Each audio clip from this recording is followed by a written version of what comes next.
As days pass, Mark keeps working hard and records everything on daily video logs. He takes care of the garden and does maintenance on the solar panels outside. On day 54, he's delighted to discover the plants are actually growing. On Earth, Director of Mars missions Vincent tells Teddy they should already organize a new trip instead of waiting 4 years since the last one wasn't completed. Teddy disagrees, saying that if they send a ship now they'll put Mark's body on display and the public won't like it. However, Vincent points out they could use that in their favor if they frame the mission as going back to retrieve the body for the family. Minutes later in the Texas Space Center, an operator receives a message from Vincent asking her to search some specific coordinates on Mars.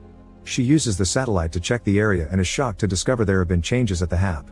After an emergency call, Teddy, Vincent, and the director of media Annie rush to the Space Center to see it with their own eyes.